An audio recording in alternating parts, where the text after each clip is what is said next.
আচ্ছা, তো আজকে আমরা এইচএসসি অর্গানিক কেমিস্ট্রির লেকচার 15 নিয়ে আলোচনা করব এবং এই লেকচার 15 আমরা মেইনলি আলোক সমানুতা বা অপটিক্যাল আইসোমারিজম নিয়ে আলোচনা করব। তো তোমরা জানো যে আমরা খুব আগে থেকেই এইচএসসি অর্গানিক কেমিস্ট্রির পুরো কোর্স কমপ্লিট দেওয়ার চিন্তা ভাবনায় আছি এবং আমরা অলরেডি 14টা লেকচার আপলোড দিয়ে দিছি। 14টা লেকচার আমরা মেইনলি নামকরণ, তারপর হচ্ছে স্ট্রাকচারাল আইসোমার, জিওমেট্রিক্যাল আইসোমার, সেগুলো নিয়ে আলোচনা করেছি। তো তারই ধারাবাহিকতা আজকে হচ্ছে অপটিক্যাল আইসোমার এবং সেই অপটিক্যাল আইসোমার হচ্ছে আমাদের আইসোমারিজমের লাস্ট লেকচার। তারপরে আমরা চলে যাব হচ্ছে মেইনলি এইচএসসি অর্গানিক রিয়াকশন, মানে হচ্ছে অর্গানিক কেমিস্ট্রিতে যে সমস্ত বিক্রিয়া ঘটে সেই সমস্ত বিক্রিয়ার মেকানিজমে এবং তার সাথে সাথে এরোমেটিসিটি, এন্টো এরোমেটিসিটি, সো এরকম বিভিন্ন মানে মেইন আমরা রিয়াকশানগুলোতে ঢুকে যাব। ক্লিয়ার? তো অপটিক্যাল আইসোমার মানে কি সেটা তোমাদের একটু ধারণা আছে আগের লেকচারগুলো যদি একটু মানে খেয়াল করে থাকো। অপটিক্যাল আইসোমারিজম হচ্ছে one type of stereo isomer বা ত্রিমাত্রিক সমানতা। আমি যদি বলি আলোক সমানতা কি, ফার্স্ট পরিচয়, এটার ফার্স্ট পরিচয় হচ্ছে যে আলোক সমানতা হচ্ছে ত্রিমাত্রিক সমানতা। মানে কি, যে এটা ত্রিমাত্রিক কনফিগারেশনে চেঞ্জ থাকবে। তো আমরা যখন আইসোমার পড়তেছিলাম বা সমানতা পড়তেছিলাম তখন আমরা আইসোমার বা সমানতাকে ইনিশিয়ালি দুইটা ভাগে ভাগ করছিলাম। একটা হচ্ছে ভাই স্ট্রাকচারাল আইসোমার বা গাঠনিক সমানতা, স্ট্রাকচারাল আইসোমার বা গাঠনিক সমানতা। আরেকটা ছিল তোমার স্টেরিও আইসোমার বা ত্রিমাত্রিক সমানতা। ক্লিয়ার? সো স্ট্রাকচারাল আইসোমার সম্পর্কে আমরা পড়াইছিলাম টোটোমারিজম, মেটামারিজম, তারপরে চেইন আইসোমার, এরকম অনেকগুলো আছে, ফাংশনাল গ্রুপ আইসোমার। আর স্টেরিও আইসোমারের আওতায় আমরা পড়তেছিলাম যে এটার মধ্যে আছে হচ্ছে জিওমেট্রিক্যাল আইসোমার। এটা নিয়ে আমাদের মোটামুটি 3টা লেকচার আমরা পড়ছি, 3টা লেকচার, অর্থাৎ 12, 13, 14 এই 3টা লেকচার ছিল জিওমেট্রিক্যাল আইসোমার নিয়ে, অর্থাৎ সিস ট্রান্স সমাণু এবং ইজেড সমাণু। আর এখন আমরা স্টেরিও আইসোমারের মধ্যে আরেকটা হচ্ছে তোমার অপটিক্যাল আইসোমার বা আলোক সমানতা। ক্লিয়ার? তাহলে এখন খেয়াল করো, আগে আমরা ডেফিনেশনে যাই। সমানতা মানে কি? সমানতা মানে হচ্ছে যে যদি দুই বা ততোধিক যৌগের আণবিক সংকেত অভিন্ন হয়, একই আণবিক সংকেত একই, বা আমি কি বলবো সেটার, যে কেমিক্যাল ফর্মুলা সেম, কিন্তু তাদের যেই গাঠনিক সংকেত বা স্ট্রাকচারাল ফর্মুলা সেটা হচ্ছে ডিফারেন্ট, তাদেরকে বলা হয় হচ্ছে সমানতা বা আইসোমার। তাহলে আলোক সমানতা মানে কি?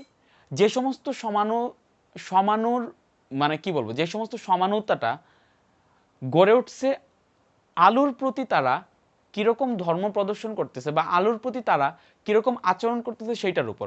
মানে ধরো দুইটা যৌগ যাদের গাঠনিক সংকেত আণবিক সংকেত এক এবং অভিন্ন, আণবিক সংকেত সেম, গাঠনিক সংকেতে ত্রিমাত্রিক চেঞ্জ আছে, অর্থাৎ ত্রিমাত্রিক কনফিগারেশনে চেঞ্জ আছে, এবং তারা যেই কাজটা করতেছে সেটা হচ্ছে একতলীয় বা প্লেন পোলারাইজড লাইটের প্রতি তারা ভিন্ন ধর্ম বা বিপরীত ধর্ম প্রদর্শন করতেছে। একটা যেই ধর্ম প্রদর্শন করে আরেকটা তার অপোজিট ধর্ম প্রদর্শন করে, তখন তাদেরকে বলা হয় আলোক সমাণু। তো ইনিশিয়ালি ডেফিনেশনটা তোমাদের কাছে ক্লিয়ার হবে না সেটা জানি, আমি এখন সেটা রিয়েল আবিষ্কারটা পড়াবো, যে ইনভেনশনটা কীভাবে হয়েছিল, অপটিক্যাল আইসোমারের ইনভেনশনটা কীভাবে হয়েছিল, সেটা থেকে আস্তে আস্তে তোমরা ডেফিনেশন সহ একেবারে সব কিছু বুঝে যাবা। বাট লেকচারটা শুরু থেকে শেষ পর্যন্ত আস্তে আস্তে দেখতে হবে। ক্লিয়ার?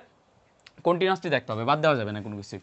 তো এখন খেয়াল করো, এটার আমি ইনভেনশনটা দেখাই। সেটা হচ্ছে যে তোমরা জানো যে লাইট বা আলো হচ্ছে one type of electromagnetic wave, বা সেটাকে বলা হয় যায় তড়িৎ চুম্বকীয় তরঙ্গ। তো ইলেকট্রোম্যাগনেটিক, আমরা যদি এদিকে একটা লাইট রাখি, খেয়াল করো, ধরো এদিকে আমরা একটা লাইট রাখলাম, আমি কোন কালারের লাইট রাখবো, আচ্ছা লাইটটাকে একটু লাল দিই। তো ধরো এদিকে আমরা একটা লাইট রাখলাম, সো এদিকে যে আমরা লাইটটা রাখলাম, যদি এটা লাইটের আগে করে কিচ্ছু হয়েছে না, আচ্ছা যাই হোক। তো এখন এই লাইটটা থেকে তাহলে আমরা যদি বলি যে এইখান থেকে আলো বের হচ্ছে, তার মানে কি এইখান থেকে ভাই তরঙ্গ বের হচ্ছে, তাই না? ওয়েভ বের হচ্ছে, এবং সেই ওয়েভগুলো কি ইলেকট্রোম্যাগনেটিক ওয়েভ। ক্লিয়ার? সো এই ইলেকট্রোম্যাগনেটিক ওয়েভগুলো কি করতেছে ভাইয়া, বিভিন্ন তলে, খেয়াল করো, ত্রিমাত্রিক বিভিন্ন তলে সে কম্পিত হচ্ছে। ওয়েভ মানে কি, মানে এরকমভাবে কম্পিত হয়। তো বিভিন্ন তলে সে কি হইতেছে ভাই, কম্পিত হইতেছে। তো ধরো যে এই তলে কম্পিত হইতেছে, এই তলে কম্পিত হইতেছে, এই তলে ত্রিমাত্রিক বিভিন্ন তলে। ধরো এটা হচ্ছে 3 ডাইমেনশনাল স্পেস। খেয়াল করো, ধরো এটা হচ্ছে একটা লাইট। সো এইখান থেকে যখন তরঙ্গগুলো বের হচ্ছে, তখন একটা তরঙ্গ আসতেছে এই বরাবর। তো এই বরাবর মানে সে এই প্লেন বরাবর অণুগুলা কি হইতেছে, মানে কম্পিত হইতেছে। বুঝা গেছে? আরেকটা যাইতেছে হচ্ছে ধরো এই বরাবর, তার মানে এটা এই প্লেন বরাবর। আরেকটা যাইতেছে ধরো যে এই বরাবর, এই বরাবর, তার মানে সেটা যাইতেছে এই প্লেন বরাবর। সো এই যে বিভিন্ন তলে সেটা কি হচ্ছে, কম্পিত হচ্ছে। ইলেকট্রোম্যাগনেটিক ওয়েভ, ওয়েভের ডেফিনেশন কি, যে সেইখানে যেই মাধ্যমের যে অণুগুলো আছে বা মাধ্যমের যে কণাগুলো আছে সেগুলো কি করতে থাকে ভাই, কম্পিত হইতে থাকে, তাই না? সো ইভেন এখানে যে লাইটের যে ওয়েভটা আছে সেটা হচ্ছে ট্রান্সভার্স ওয়েভ বা অনুপ্রস্থ তরঙ্গ, অর্থাৎ এখানে কম্পনের যেই দিক, মানে ভাইব্রেশনের যেই দিক, সেই দিকের সাথে তরঙ্গ যেই বরাবর বা ওয়েভ যেই বরাবর অগ্রসর হচ্ছে সেটা 90 ডিগ্রি। অর্থাৎ এখানের ভাইব্রেশনের দিক যদি এই বরাবর হয়, খেয়াল করো, ভাইব্রেশন যদি এই বরাবর হয় তাইলে তার যেই মানে অগ্রগামী দিক, অর্থাৎ সে যেই দিকে যাবে সেটা হবে তার 90 ডিগ্রি। অর্থাৎ সে এই বরাবর হইতে থাকলো এবং সে এই বরাবর যাইতে থাকলো। বুঝা গেছে ব্যাপারটা?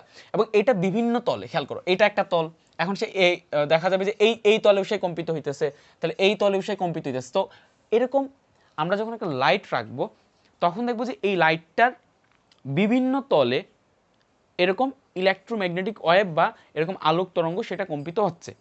এখন সেটাকে বলা হয়, যখন একটা জায়গা, একটা আলোক উৎস থেকে বা লাইটের সোর্স থেকে আলো বের হয় তখন সেটাকে বলা হয় আনপোলারাইজড লাইট। আনপোলারাইজড লাইট বা অসমাবর্তিত আলো, সেটা বলতে বোঝায় যে সেইখানে আলোর যেই তরঙ্গটা আছে, যে ইলেকট্রোম্যাগনেটিক ওয়েভটা আছে, সেই ইলেকট্রোম্যাগনেটিক ওয়েভ বিভিন্ন তলে কম্পিত হচ্ছে। তো এইটাকে আমরা যখন আলোক সমানতার ডেফিনেশনে তুমি দেখবা যে সেখানে বলা আছে যে এক সমতলীয় আলো বা plane polarized light. So what is plane polarized light? সেটা হচ্ছে এইখানের এই যে বিভিন্ন তলের যে কম্পিত যে আলোটা আছে সেইখান থেকে যদি আমরা এমন একটা আলোকে চুজ করি যেই আলোটাতে যেই তরঙ্গটা আছে বা যেই ওয়েভটা আছে সেটা শুধুমাত্র একটা তলে কম্পিত হবে, তখন সেটাকে বলা হবে হচ্ছে, যখন সেটা একটা তলে কম্পিত হবে তখন সেটাকে বলা হবে plane polarized light. Plane polarized light বা সমাবর্তিত আলো। তো এরকম, তো এখন দেখো এই লাইট সোর্সটার থেকে যে লাইটটা আসতেছে সেটা হচ্ছে অসমাবর্তিত আলো, সেটাকে আমি প্লেন পোলারাইজড লাইটে কনভার্ট করব। কিভাবে কনভার্ট করব খেয়াল করো, আমি একটা পোলারিমিটার নিব বা পোলারোমিটার। সো পোলারোমিটারের অ্যাকচুয়ালি কাজটা কি, সেটা হচ্ছে পোলারোমিটারে এরকম দুইটা ফিল্টার থাকে, এরকম দুইটা ফিল্টার থাকে। ধরো এটা হচ্ছে একটা ফিল্টার এবং এইটার মধ্যে এরকমভাবে ধরো যে মানে সূক্ষ্ম চিপ থাকে, সূক্ষ্ম মানে খুব বেশি সূক্ষ্ম। সো এরকমভাবে সূক্ষ্ম চিপ থাকে, এরকমভাবে সূক্ষ্ম চিট থাকে এবং এটা হচ্ছে এরকমভাবে লম্বালম্বি চিট থাকে। সো এটাকে বলা হয় হচ্ছে পোলারাইজার, এটাকে বলা হচ্ছে পোলারাইজার। ধরো এটাকে বলা হচ্ছে পোলারাইজার, এরকমভাবে সূক্ষ্ম চিট থাকলো আর এটা হচ্ছে কি, পোলারাইজার। বুঝতে পারছো ব্যাপারটা? এখন খেয়াল করো, এটা দেওয়ার মানে কি হলো, এটা দেওয়ার মানে হলো আমি যখন এই লাইটটার সামনে এই পোলারাইজারটা রাখবো, সো এই পোলারাইজারটা রাখলে এই দিয়ে মানে এই স্লিটগুলো দিয়ে বা এই চিরগুলো দিয়ে শুধুমাত্র একটা তলে কম্পিত হইতেছে এমন আলো প্রবেশ করতে পারবে। অর্থাৎ যে আলোটা এই তলে কম্পিত হইতেছে, এই তলে, সেই আলোটা এটার ভিতর দিয়ে ঢুকে বের হইতে পারবে। যে আলোটা এই তলে কম্পিত হইতেছে সেইটা এটার ভিতর দিয়ে বের হইতে পারবে না। ব্যাপারটা হচ্ছে এরকম, খেয়াল করো, এটা হচ্ছে ধরো পোলারাইজার। এখন এইটা যদি পোলারাইজার হয় তাহলে এই তলে যে আলোটা কম্পিত হচ্ছে, এই তলে মানে এই তলটাতে, সো এই তলটাতে যে আলোটা কম্পিত হচ্ছে সেইটা ইচ্ছা করলে এটার ভিতর দিয়ে বের হয়ে যেতে পারবে। আচ্ছা, তো যেটা বলতেছিলাম যে এইখানের ধরো এটা হচ্ছে পোলারাইজার, তো এই তলে যে আলোটা কম্পিত হচ্ছে সেটা এখান দিয়ে বের হয়ে যেতে পারবে। কিন্তু ধরো এই তলে যে আলোটা কম্পিত হচ্ছে, খেয়াল করো, এই তলে যে আলোটা কম্পিত হচ্ছে, ধরো যে এরকমভাবে যে তরঙ্গটা আসছে, মানে ধরো যে এরকমভাবে কম্পিত হয়ে যে তরঙ্গটা এইভাবে আসছে। সো এরকমভাবে যে তরঙ্গটা আসছে সেটা কিন্তু এটার ভিতর দিয়ে যাইতে পারবে না। ইভেন এরকমভাবে যদি কোনো আলো আসে তাহলে এরকমভাবে কোনো আলো সেভাবে যাইতে পারবে না। ইভেন যদি এরকমভাবে কোনো আলো আসে সেটাও এই বরাবর যাইতে পারবে না। একমাত্র যাইতে পারবে হচ্ছে এই প্লেন বরাবর যে আলোটা কম্পিত হচ্ছে সেটা। দ্যাট মিনস আমি যখন এরকম একটা পোলারাইজার ফিল্টার একটা লাইট সোর্সের সামনে রাখবো তখন যেটা হবে সেটা হচ্ছে এটা শুধুমাত্র একটা মানে ডিরেকশানে বা একটা প্লেনে ভাইব্রেট হচ্ছে সেরকম লাইটটাকে সে পাস করতে দিবে। অর্থাৎ এখান দিয়ে এটা ছিল এটা ছিল এটা ছিল, কোনোটাই যাইতে পারবে না, শুধুমাত্র যাইতে পারবে হচ্ছে এই বরাবর যেটা আসতেছিল, এই বরাবর যেটা আসতেছিল সেটা ঢুকবে, সেটা ঢুকে এরকমভাবে বের হয়ে যাবে। ক্লিয়ার?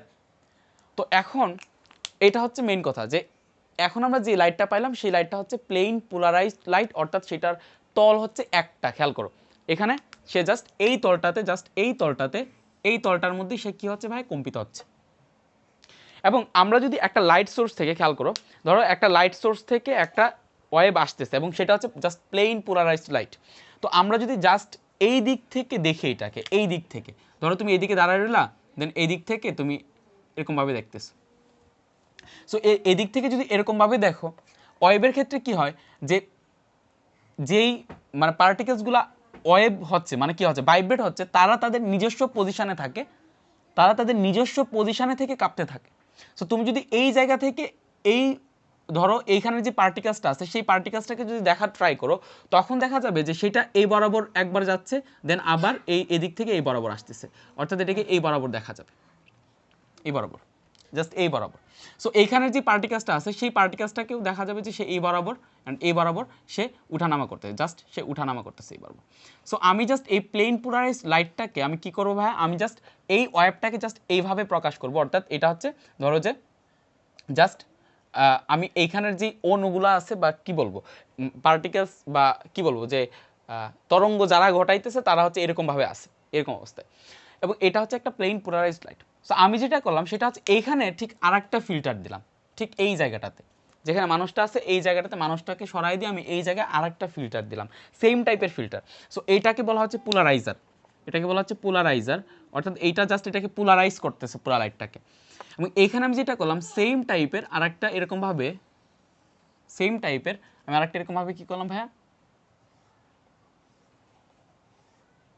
সেম টাইপের এই জায়গায় আরেকটা এরকম ফিল্টার দিলাম। সো এই জায়গায় যে ফিল্টারটা দিলাম সেটার নাম হচ্ছে অ্যানালাইজার। কারণ কি, সেটা হচ্ছে একটা জিনিস অ্যানালাইসিস করবে, কি অ্যানালাইসিস করবে পরে বুঝাবো, বাট এটার নাম হচ্ছে অ্যানালাইজার। খেয়াল করো, অ্যানালাইজার। এখন খেয়াল করো, তো এইটাও যেহেতু এরকম আছে, সো এইখান দিয়ে যখন এই ওয়েভটা যখন যাবে তখন এই ওয়েভটা ইচ্ছা মতো এটার ভিতর দিয়ে বের হয়ে যেতে পারবে, তাই না? এটার ভিতর দিয়ে বের হয়ে যেতে পারবে। এবং এখনও আমরা যে লাইটটা পাচ্ছি সেটা হচ্ছে শুধুমাত্র একটা তলে কম্পিত হইতেছে। এবং এই জায়গাটাতে আমরা যেটা করবো সেটা হচ্ছে এই জায়গাটাতে একটা জাস্ট আমরা এরকম একটা আনিব, এই জায়গার মাঝখানে জাস্ট একটা ছোট এরকম একটা লম্বালম্বি স্লিট রাখবো। সো এরকম যখন লম্বালম্বি স্লিট রাখবো তখন, আর এই দিকে হচ্ছে আমরা জাস্ট একটা পর্দা রাখবো, এদিকে জাস্ট আমরা একটা কি রাখবো ভাই, পর্দা রাখবো।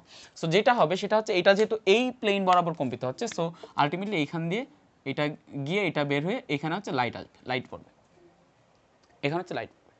সো এটা হচ্ছে একটা নর্মাল ফিনোমিনা, যে আমরা যখন নর্মালি পোলারোমিটারের ভিতর দিয়ে এরকম লাইট দিচ্ছি, লাইটটা হচ্ছে জাস্ট প্লেন পোলারাইজড হচ্ছে, জাস্ট একটা তলে কম্পিত হচ্ছে, অর্থাৎ জাস্ট একটা তলে কম্পিত হচ্ছে। সো এই লাইটটাকে বলা হয় প্লেন পোলারাইজড লাইট। এখন এক্সপেরিমেন্টালি কি দেখা গেল, এই এক্সপেরিমেন্টটা করতেছিলেন হচ্ছে লুই পাস্তর।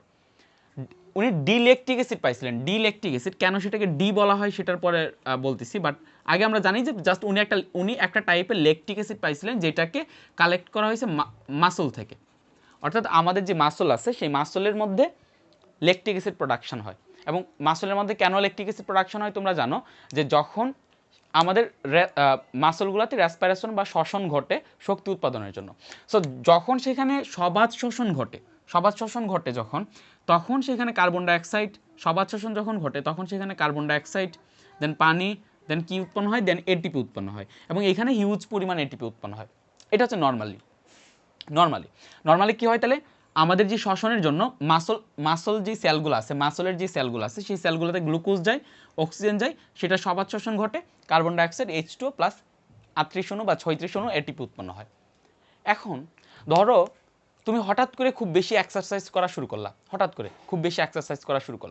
তো তুমি যখন হঠাৎ করে খুব বেশি এক্সারসাইজ করা শুরু করলা, তখন তোমার ব্লাড ফ্লো কিন্তু বেড়ে গেল।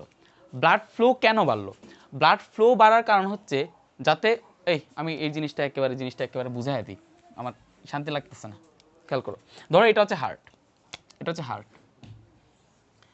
হচ্ছে ধরো তোমার হাত, এটা হচ্ছে তোমার হাত, ক্লিয়ার? এটার যে একটা মাসকুলার সেল আছে এই জায়গায়, মাস্কুলার সেল। সো এই হার্ট থেকে রক্তনালী বের হয়ে আসছে, এটা হচ্ছে উপরে হচ্ছে দুইটা চেম্বার, নিচে হচ্ছে দুইটা চেম্বার, নিচে দুইটা হচ্ছে লেফট, একটা হচ্ছে রাইট ভেন্ট্রিকল আর একটা লেফট ভেন্ট্রিকল। সো সেই লেফট ভেন্ট্রিকল থেকে চলে আসছে হচ্ছে অ্যাওয়ার্টা বা মহাধমনী। সেই অ্যাওয়ার্টা বা মহাধমনী এদিকে আসার পরে সে বিভিন্ন ব্রাঞ্চে ভাগ হয়েছে, তাই না? সেখান থেকে একটা ব্রাঞ্চ চলে গেল, ধরো আচ্ছা অ্যাকচুয়ালি হাতে আসছে এইখান থেকে ব্রাঞ্চ আসছে, এখান থেকে একটা ব্রাঞ্চ আসছে যেটাকে বলা হয় ব্রাকিওসেফালিক ট্রাঙ্ক। সো দেন সেটা ব্রাকিয়াল আর্টারিতে কনভার্ট হয়, দেন সেটা আস্তে আস্তে হাতের মাসলে আসে। এবং আমরা নর্মাল ফিনোমিনা আমরা এইচএসসি জুওলজি চ্যাপ্টার 4-এ পড়তেছিলাম, যখন একটা রক্তনালী একটা অঙ্গে প্রবেশ করে তখন সে কৈশিক জালিকায় বিভক্ত হয়, এবং এইখানে আসার পর সে কৈশিক জালিকায় বিভক্ত হইলো, দেন সেইখান থেকে কৈশিক জালিকাগুলো মিলিতভাবে শিরা ফর্ম করলো, দেন সেই শিরা আলটিমেটলি গেল হচ্ছে আমাদের সেটা নিম্ন মহাশিরাতে গিয়ে অ্যাড হলো। সো নিম্ন মহাশিরাতে অ্যাড হওয়ার পরে সেটা গেল হচ্ছে আমাদের রাইট এট্রিয়ামে। ক্লিয়ার? রাইট এট্রিয়ামে। সো এখন খেয়াল করো, এটা আমরা এইচএসসি জুওলজি চ্যাপ্টার 4-এ পড়াইছি ভাই, মানে একেবারে প্রায় 15 ঘন্টার লেকচার আছে এইচএসসি জুওলজি চ্যাপ্টার 4-এর উপরে। ক্লিয়ার? তো তোমরা ইচ্ছা করলে মেম্বারশিপ এরিয়াতে অ্যাড হয়ে যেতে পারো, এবং মেম্বারশিপ এরিয়াতে অ্যাড হয়ে তোমরা এইচএসসি জুওলজির এই চ্যাপ্টার 4-এর ক্লাসগুলো করে ফেলতে পারো। ক্লিয়ার? সো এখন খেয়াল করো, জুওলজির কিন্তু সবথেকে বড় সুবিধা হচ্ছে যে আমাদের এইচএসসি ভুটান এবং জুওলজির পুরা মেম্বারশিপ মানে পুরা সব ভিডিও করা শেষ। সো তুমি যদি ভর্তি হও সাথে সাথে তুমি 140 ঘন্টার ভিডিওতে অ্যাক্সেস পাওয়া যাবে। ঠিক আছে? সো এখন খেয়াল করো, সো নর্মালি এই আমাদের হার্ট কি করতেছে, পাম্প করতেছে, এবং হার্ট পাম্প করতেছে এখান থেকে কি যাচ্ছে ভাই, অক্সিজেন আর গ্লুকোজ যাচ্ছে। সো এখান থেকে যখন অক্সিজেন আর গ্লুকোজ যাচ্ছে, সেই অক্সিজেন আর গ্লুকোজ এখানে কি করতেছে ভাইয়া, এখানে অক্সিজেন আর গ্লুকোজ যাওয়ার পরে আলটিমেটলি এখানে তারা শ্বসন ঘটাইতেছে, এবং শ্বসন ঘটায় তারা কার্বন ডাইঅক্সাইড, পানি এবং এটিপি প্রোডাকশন করতেছে। ক্লিয়ার? এখন ধরো আজকে তুমি কোনো কারণে হঠাৎ করে তোমার এক্সারসাইজ বাড়ায় দিলে, অর্থাৎ আগে নর্মালি হাত দিয়ে যে সমস্ত কাজ করতে, আজকে হাত দিয়ে কাজ করার পরিমাণ বেশি বাড়ায় দিলা, বা পায়ের মাসল ধরো তুমি দৌড়াদৌড়ি বেশি শুরু করে দিলা। সো যেটা দেখবা, একটা জিনিস খেয়াল করছো কিনা, ধরো তুমি অনেক দিন ধরে ক্রিকেট খেলো না, অনেক দিন ধরে, সো তুমি 2-3 বছর ধরে ক্রিকেট খেলো না, সো হঠাৎ একদিন তুমি ক্রিকেট খেলতে গেলা, হঠাৎ একদিন ক্রিকেট খেলতে যাওয়ার পরে তুমি দেখবা যে ক্রিকেট খেললা, বাট রাত্রে তোমার দেখবা যে পুরা শরীর ব্যথা।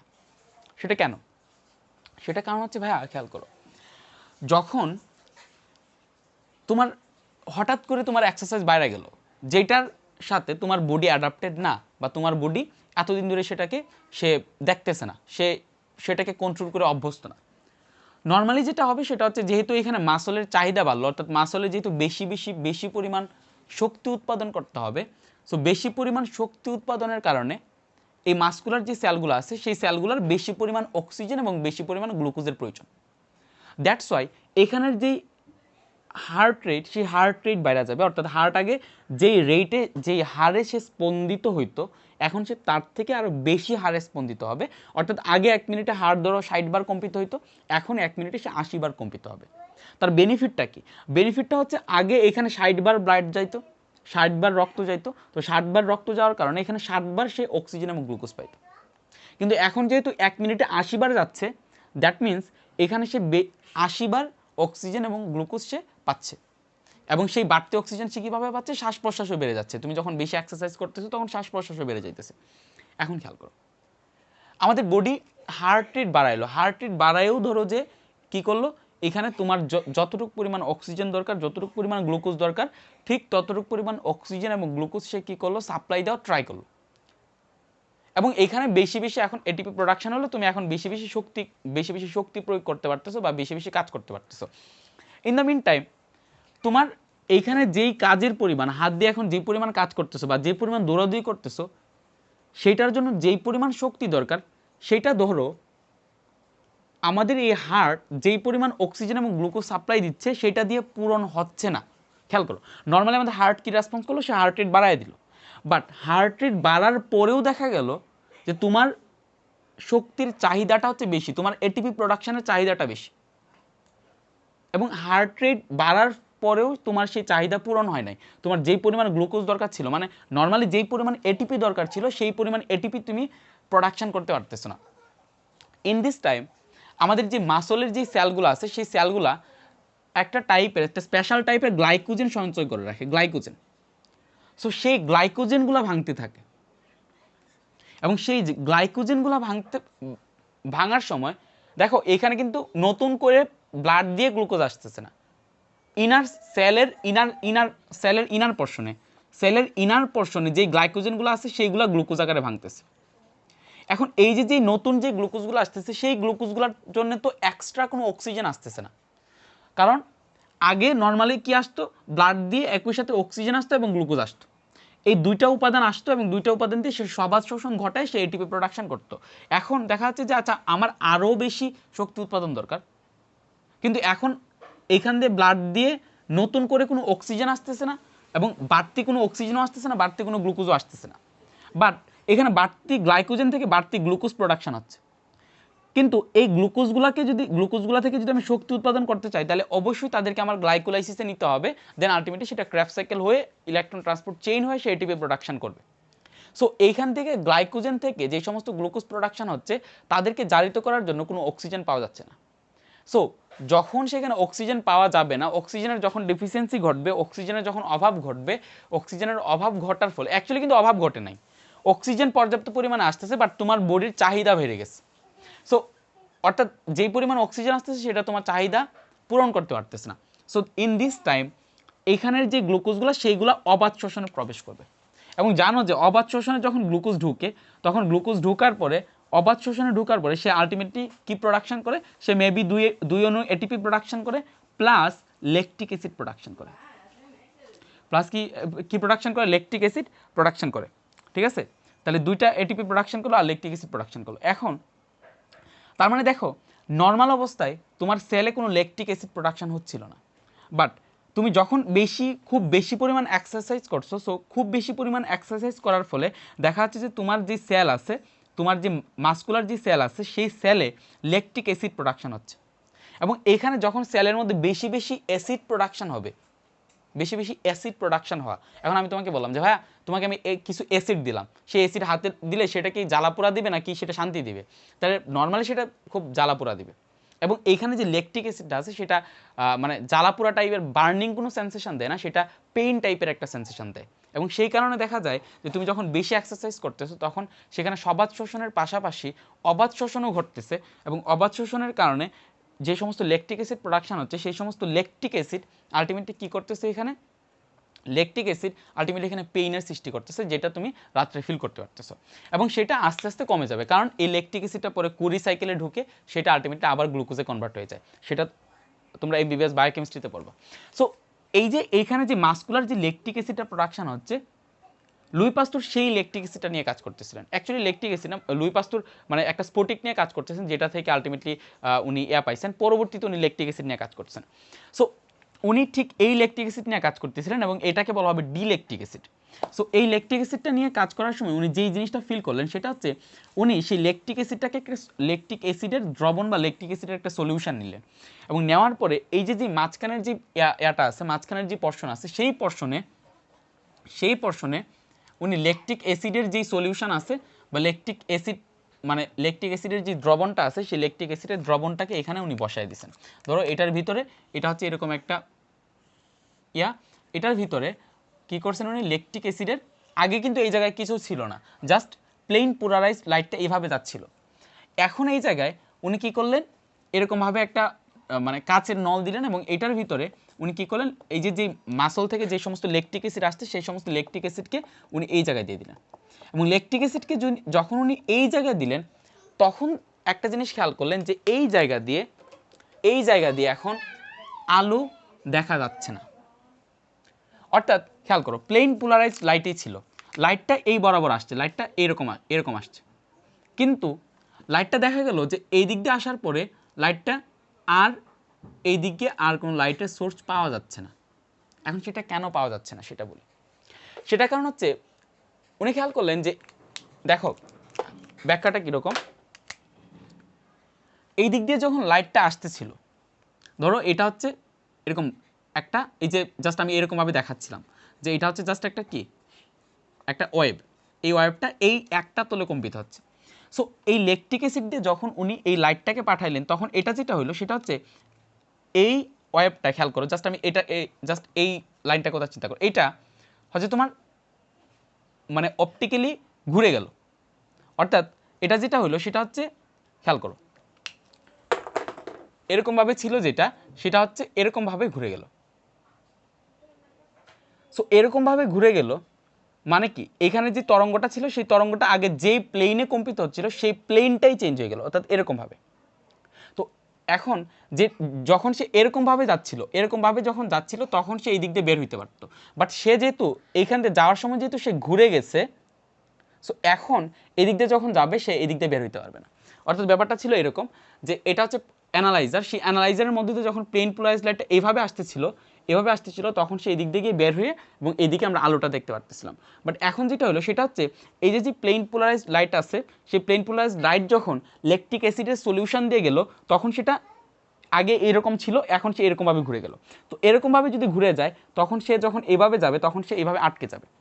আটকে যাওয়ার কারণে এখান দিয়ে আমরা আলটিমেটলি কোনো টাইপের কী পাইলাম না ভাইয়া, কোনো টাইপের এইদিকে আমরা এখন আলো পাইলাম না বা লাইট আমরা এখানে পাইলাম না।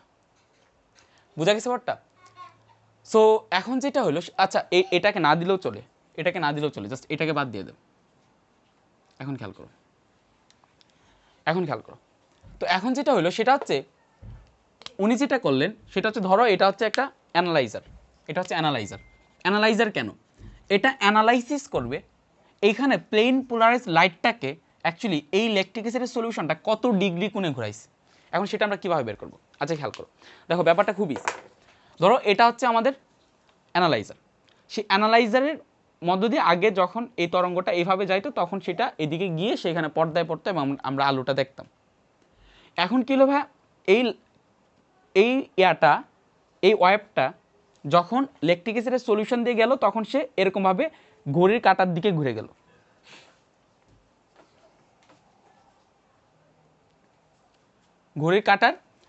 গেল। সো এটা যদি এরকমভাবে ঘুরে যায় তখন দেখা যাবে যে সে ধরো যে এত ডিগ্রি কোণে সে রোটেট হয়েছে, তো ধরো যে সে 30 ডিগ্রি কোণে রোটেট হয়েছে। তো 30 ডিগ্রি কোণে রোটেট হইলে সে যখন এইভাবে যাবে তখন এইভাবে গেলে কিন্তু সে এখানে আটকে গেল। কিন্তু আমি যেটা করলাম, অ্যানালাইজারটাকেও এখন 30 ডিগ্রি কোণে ঘুরাই দিলাম। সো অ্যানালাইজারটাকেও যদি এখন 30 ডিগ্রি কোণে ঘুরাই দিই তখন যেটা হবে সেটা দেখা যাবে যে এই দিক দিয়ে পাস করতে পারবে। অর্থাৎ এটাকে কেন, এই যে খেয়াল করো, এটাকে কেন আমি অ্যানালাইজার বলতেছিলাম, কারণ এই যে এইখানে ল্যাকটিক অ্যাসিডের সলিউশনটা এখানের যে প্লেন পোলারাইজ লাইট আছে সেটাকে সে কত ডিগ্রি কোণে ঘুরাইছে সেটা অ্যানালাইসিস করা যায় কিভাবে? আমরা এখানে যখন নর্মালি এটা নাই, নর্মালি এখানে আলো পাচ্ছি, এই সলিউশন দিলাম, এখানে আলো পাচ্ছি না।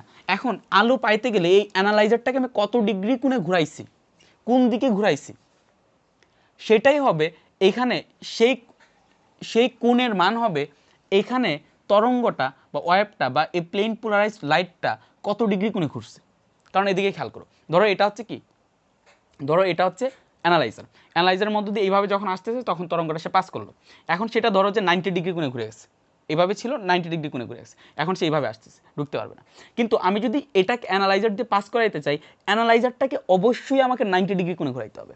সো অ্যানালাইজারটাকে যদি 90 ডিগ্রি কোণে ঘুরাই এখন সে এইভাবে যেতে পারবে। দ্যাট মিনস এইখানে প্লেন পোলারাইজড লাইটটা যত ডিগ্রি কোণে ঘুরে গেছে সেটা আমি এই অ্যানালাইজার দিয়ে ফাইন্ড আউট করতে পারবো। কীভাবে? আমি ধরো যে প্লেন পোলারাইজড লাইট ধরো 90 ডিগ্রি কোণে ঘুরে গেছে, আমি অ্যানালাইজারটাকে এভাবে রাখলাম, দেখলাম যে এদিকে অন্ধকার, কিন্তু অ্যানালাইজারটাকে আমি একটু ঘুরাই দেখলাম যায় না, অন্ধকার। অ্যানালাইজারটা আরেকটু ঘুরাই দেখলাম যায় না, অন্ধকার। কিন্তু অ্যানালাইজারটাকে যখন 90 ডিগ্রি কোণে ঘুরাই দেখলাম তখন দেখলাম যে আরে লাইটটা তো গেল এবং এখানে লাইট দেখতে পারতেছি, এই পর্দায় লাইট গিয়ে পড়লো। তার মানে আমি এখানে যে কাজটা করতে পারতেছি এটাকে কেন অ্যানালাইজার বলা হয় এখন বুঝতে পারছো যে এটা অ্যাকচুয়ালি প্লেন পোলারাইজ লাইটটা যখন এটার ভিতর দিয়ে যাচ্ছে তখন সে কত ডিগ্রি কোণে রোটেট হচ্ছে সেটাকে অ্যানালাইসিস করা যায় এটার মধ্যে, এই অ্যানালাইজারের মধ্যে দিয়ে। বুঝা গেছে? স্টুডেন্টসের অনেক কোয়েশ্চেন থাকে, আমি যখন বলি যে ভাইয়া ডিলেকট্রিক অ্যাসিড প্লেন পোলারাইজ লাইটকে প্লাস 2.24 ডিগ্রি কোণে ঘুরায়, অর্থাৎ 2.24 ডিগ্রি কোণে ডান দিকে রোটেট করে, তখন স্টুডেন্টদের মনে স্বাভাবিক কোয়েশ্চেন আসে ভাইয়া যে 2.24 ডিগ্রি কোণে যে রোটেট করে, এই ইরফান তুমি দুষ্টামি করতেছো কেন?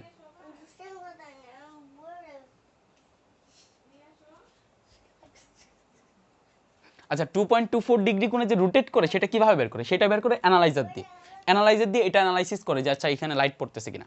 বুঝা গেছে? সো এখন খেয়াল করো, সো নর্মালি লুই পাস্তুর যখন কাজ করতেছিলেন তখন উনি জাস্ট একটা ল্যাকটিক অ্যাসিড পাইছিলেন, যেই ল্যাকটিক অ্যাসিডটা আলটিমেটলি কী করা গেল, যেই ল্যাকটিক অ্যাসিডটা আলটিমেটলি দেখা গেল যে প্লেন পোলারাইজ লাইটকে ডান দিকে রোটেট করছে, ডান দিকে। অর্থাৎ ঘড়ির কাঁটার দিকে রোটেট করছে, অর্থাৎ এটা এই বরাবর যাওয়ার কথা ছিল, এই বরাবর যাওয়ার কথা ছিল, বাট এটা যেটা হলো সেটা হচ্ছে এই বরাবর ঘুরে গেছে, এই বরাবর ঘুরে গেছে, এবং সেটার ভ্যালুটা আমরা এটাকে এই বরাবর ঘুরায় আমাদের ঘড়ি কাঁটার দিকে যদি ঘুরাই তাহলে এই বরাবর ঘুরছে। ধরো এখন এটা এই জায়গায় চলে আসলো, এই বরাবর আমরা ঘুরাই ফেলছি। ক্লিয়ার? সো ইনিশিয়াল পয়েন্ট ছিল এতটুক, দেন আসলো এতটুক, দ্যাট মিনস এত ডিগ্রি কোণে ঘুরছে 2.24 ডিগ্রি, অ্যান্ড এখান দিয়ে দেন আমরা এখন আবার লাইটটা পাচ্ছি এখানে, এটা পুরোটা ঘুরে গেছে। ক্লিয়ার? সো ইনিশিয়ালি যখন লুই পাস্তুর কাজ করতেছিলেন তখন উনি যে ইলেকট্রিক অ্যাসিডটা পাইছিলেন আমাদের মাসল থেকে, সেই ইলেকট্রিক অ্যাসিডটা দেখা গেল যে এরকম একটা ধর্ম শো করতেছে, যে এরা কি করতেছে, কিছু অর্গানিক সাবস্টেন্স আছে, কিছু অর্গানিক কম্পাউন্ডস আছে যারা প্লেন পোলারাইজড লাইটকে ঘুরাই দিতে পারে। এবং সেই কনসেপশনটা যেটা হলো সেটা হচ্ছে ইলেকট্রিক অ্যাসিডের সংকেত তোমরা জানো যে CH3, দেন CHOH, দেন COOH, এটা হচ্ছে lactic acid. So same lactic acid এরকম সংকেতের, এরকম আণবিক গঠনের একটা ল্যাকটিক অ্যাসিড আরও কয়েক বছর পরে দই থেকে আবিষ্কার করা হলো, টক দই থেকে সেম আণবিক গঠনের আমরা একটা ল্যাকটিক অ্যাসিড পাইলাম। কিন্তু আমরা যখন টক দইয়ের থেকে আমরা যে ল্যাকটিক অ্যাসিড পাইলাম, সেই ল্যাকটিক অ্যাসিডকে যখন আমরা এরকম একটা সলিউশনে দিলাম, তখন দেখা গেল যে এটা প্লেন পোলারাইজড লাইটকে ঘড়ির কাঁটার দিকে না ঘুরে বা ডান দিকে না ঘুরে বাম দিকে ঘুরাইছে। তো তখনই আসলে আলোক সমানতার কনসেপশনটা চলে আসে। যে খেয়াল করো, এখানেও আমরা যে ল্যাকটিক অ্যাসিড পেলাম সেখানে ল্যাকটিক অ্যাসিড হচ্ছে এরকম CHOH এবং COOH, এটা হচ্ছে CH3 CHOH COOH, এটা হচ্ছে CH3 CHOH COOH। Clear? So এখন এইদিকে দেখো দুইটা কম্পাউন্ডের তাদের আণবিক তাদের আণবিক সংকেত একই, অর্থাৎ chemical formula same, CH3 CHOH COOH, CH3 CHOH COOH, but তাদের আলোর প্রতি, প্লেন পোলারাইজড লাইটের প্রতি দুইজন বিপরীত ধর্ম শো করে। একজন হচ্ছে প্লেন পোলারাইজড লাইটকে ডান দিকে ঘোরায় এবং আরেকজন হচ্ছে প্লেন পোলারাইজড লাইটকে বাম দিকে ঘোরায়। সো এইটার উপর আলোকে কোন দিকে ঘোরাচ্ছে সেটার উপর ভিত্তি করে তাদেরকে তাহলে আমরা দুইটা সমানও পাইলাম, অর্থাৎ এদের আণবিক সংকেত এক কিন্তু এদের ধর্ম ভিন্ন। আণবিক সংকেত এক বাট এদের ধর্ম ভিন্ন। এবং 1952তে আরেকজন সায়েন্টিস্ট চলে আসলেন, আরেকজন সায়েন্টিস্ট আইসা এদের ত্রিমাত্রিক কনফিগারেশন বের করলেন। 1952 এর আগে কেউ বুঝতে পারতেছিলেন না যে এখানে এদের যে এদের মেইন প্রবলেমটা কোন জায়গায়, মেইন রহস্যটা কোন জায়গায়। তো 1952তে একজন সায়েন্টিস্ট আসলেন, আমি মেবি চান কানগোল্ড ওইরকম টাইপের একটা নাম, আমি ভুলে গেছি অ্যাকচুয়ালি, বয়েট মরিসনে পড়ছিলাম।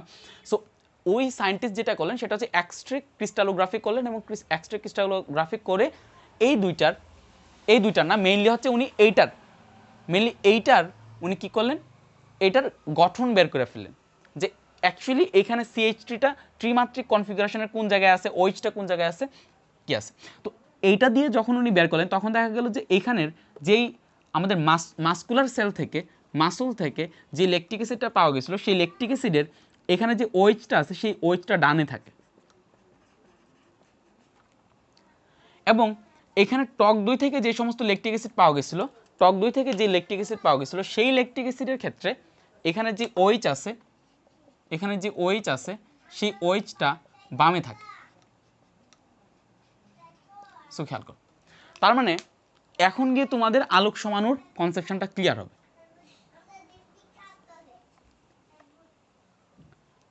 ক্লিয়ার? সো আমি মোটামুটি আধা ঘন্টা ধরে এই জিনিসটা নিয়ে করলাম যে আলোক সমানতা কি সেটা তোমরা ফিল করো। তার মানে এখন কি হলো ব্যাপারটা, তাদের আণবিক সংকেত একই, তাদের chemical formula same, molecular formula same, but তাদের স্ট্রাকচারাল ফর্মুলা ডিফারেন্ট। কেন? বা গাঠনিক সংকেত ভিন্ন। কেন? কারণ একটার OH হচ্ছে ডান দিকে আর একটার OH হচ্ছে বাম দিকে। তার মানে কি, এবং এই যে OH একটা ডান দিকে এবং আরেকটা বাম দিকে, দ্যাট মিনস এই একটা OH ত্রিমাত্রিক দিকে যেই পজিশনে আছে আরেকজন আর অপোজিট পজিশন আছে, অর্থাৎ তাদের ত্রিমাত্রিক কনফিগারেশনে চেঞ্জ। তাই তারা একে অপরের সমানু। কেন তারা একে অপরের সমানু সেটা যদি আমি বলি যে এই দুইটা কেন তারা একে অপরের সমানু, আমি সরাসরি বলবো যে তাদের স্ট্রাকচারাল ফর্মুলা ডিফারেন্ট বাট তাদের মলিকুলার ফর্মুলা সেম। তাদের আণবিক সংকেত এক কিন্তু গাঠনিক সংকেত ভিন্ন, সেই জন্য তারা সমানু। এখন আমাকে যদি কোশ্চেন করে তারা কেন আলোক সমানু, কারণ তারা একজন প্লেন পোলারাইজড লাইটকে বা এক সমতুলীয় আলোকে বা সমাবর্তিত আলোকে যেই দিকে ঘুরায় আরেকজন তার অপোজিট দিকে ঘুরায়, অর্থাৎ আলোর প্রতি দ্বারা ভিন্ন ধর্ম প্রদর্শন করে। সো তারা একে অপরের আলোক সমানতা বা তারা একে অপরের আলোক সমানু। সমানু যদি বলে জাস্ট সমানুর ডেফিনেশন, আলোক সমানু যদি বলে তাহলে ওইটা বলবো যে আণবিক সংকেত এক, গাঠনিক সংকেত ভিন্ন এবং আলোর প্রতি তারা ভিন্ন ধর্ম প্রদর্শন করে। এক সমতুলীয় আলোর প্রতি বা সমাবর্তিত আলোর প্রতি বা প্লেন পোলারাইজড লাইটের প্রতি তারা ভিন্ন ধর্ম প্রদর্শন করে। সো সেই জন্য তারা একে অপরের কি আলোক সমানু। এবং এইখানে যেই সমানুটা আলোক ইয়াটাকে কি বলবো, আলোক প্লেন পোলারাইজড লাইটকে ডান দিকে ঘোরাচ্ছে বা ডান দিকে রোটেট করতেছে, সেটাকে বলা হয় dextrorotatory. Dextro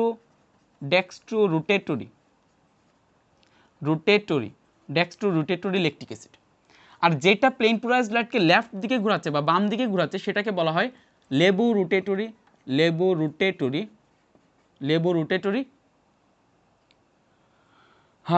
lactic acid. So dextro means কি, ডেক্সট্রো মিন্স হচ্ছে গ্রিকের ডেক্সট্রো মিন্স হচ্ছে রাইট বা ডান, এবং রোটেটরি মানে রোটেট মানে হচ্ছে ঘূর্ণন করা বা ঘুরানো, রোটেটরি মানে যেটা ঘুরায়। সো ডেক্সট্রো রোটেটরি মানে হচ্ছে ডান দিকে যে ঘুরায়। আর লেবু মিন্স হচ্ছে লেফট, এলতে লেবু এলতে লেফট, ডিতে ডেক্সট্রো ডিতে ডান, ঠিক আছে, এবার মনে রাখবা। সো লেবু রোটেটরি মানে যেটা হচ্ছে রোটেট করে, সেটা কোন দিকে, বাম দিকে। আবার ইরফান তোমার ভিডিওতে নিয়ে আসে দেখাবো তুমি কত দুষ্ট। আচ্ছা ল্যাবরেটরি আনবো এই, হ্যাঁ আচ্ছা। তো এখন খেয়াল করো, তাহলে একটা হচ্ছে ল্যাবরেটরি একটা ডেক্সট্রোরেটরি। সো এটাকে সংক্ষেপে লেখা হচ্ছে ডি ল্যাকটিক অ্যাসিড, আরটাকে লেখা হচ্ছে এল ল্যাকটিক অ্যাসিড। ক্লিয়ার? এল ল্যাকটিক অ্যাসিড। এবং আরেকটা জিনিস খেয়াল করো,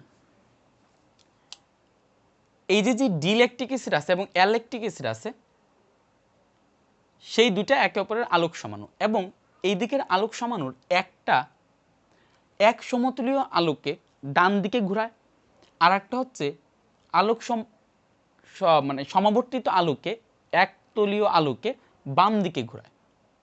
এবং তাদের যে ঘূর্ণনের মাত্রা সেটা হচ্ছে সেম, অর্থাৎ এইটা ডান দিকে 2.24 ডিগ্রি কোণে ঘোরায় আর এইটা বাম দিকে 2.24 ডিগ্রি কোণে ঘোরায়। সো যদি কখনো এরকম কোনো কন্ডিশন সৃষ্টি হয় যে একটা ডান দিকে যেই বরাবর ঘোরাচ্ছে আলোক সমাণু আর একটা বাম দিকে সেম অপোজিট ডিরেকশনে ঘোরাচ্ছে, তখন তাদের একটাকে অপরটার এনানসিওমার বলা হয়। আগে এনানসিওমারের আরেকটু স্পেসিফিক ডেফিনেশন আছে, বাট জাস্ট এই জিনিসটা একটু মাথায় ঢুকায় নাও, একটু পরে একেবারে রিয়েল ডেফিনেশনে আমি যাব, বাট তার আগে জাস্ট এই জিনিসটা এভাবে থাকো। আচ্ছা ওকে, তার সাথে সাথে আমি বলি তাহলে আলোক সমানতার কিছু কন্ডিশন আছে বা শর্ত আছে, সেই শর্তগুলো কি তোমরা নিজেরাই আস্তে আস্তে ধরতে পারবে। খেয়াল করো, আলোক সমানতার শর্তগুলো কি কি? শর্ত বা কন্ডিশন হচ্ছে এটা এক্সপেরিমেন্টারে বের করা হলো যে আচ্ছা ঠিক আছে এই যৌগগুলো আলোক সমাণু দেখাচ্ছে, এই যৌগগুলো আলোক সমাণু দেখাচ্ছে না। তো তখন এক্সপেরিমেন্ট করে দেন কয়েকটা কন্ডিশন ওনারা বের করে আনলেন। আচ্ছা ঠিক আছে, আমরা দেখলাম এক্সপেরিমেন্টাল ডাটা থেকে দেখা গেল যে আচ্ছা এই বৈশিষ্ট্যগুলো থাকলে তারা হচ্ছে আলোক সমানতা তারা দেখাচ্ছে। ক্লিয়ার? সো সেই বৈশিষ্ট্যগুলো কি? ফার্স্ট কথা হচ্ছে যে the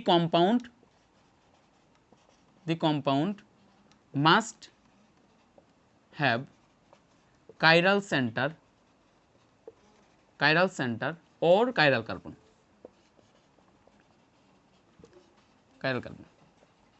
মানে আলোক সমাণু, আমরা যে এই যে আলোক সমাণুর কথা বলতেছি সেই আলোক সমাণুর তাদের একই the compound must have chiral center or chiral carbon বা অ্যাসিমেট্রিক্যাল কার্বন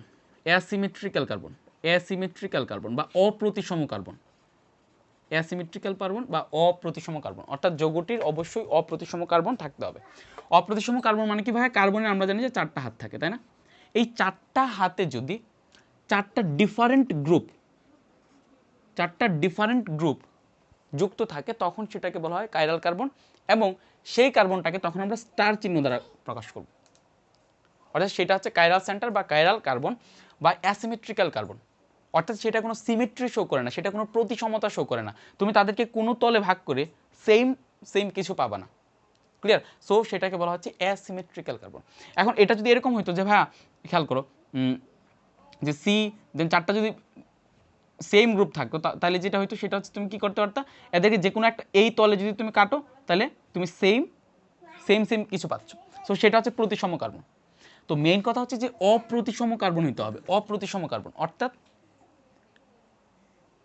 এটার কোনো সিমেট্রি পাওয়া যাবে না, এবং এটাকে বলা হবে কাইরাল কার্বন। সো আলোক সমানতার ফার্স্ট অ্যান্ড ফরমোস্ট কন্ডিশন হচ্ছে এইটা, যে the compound must have chiral centre, must have at least one chiral centre or one chiral carbon, ওয়ানের বেশি থাকতে পারে, that doesn't matter, chiral carbon or asymmetrical carbon.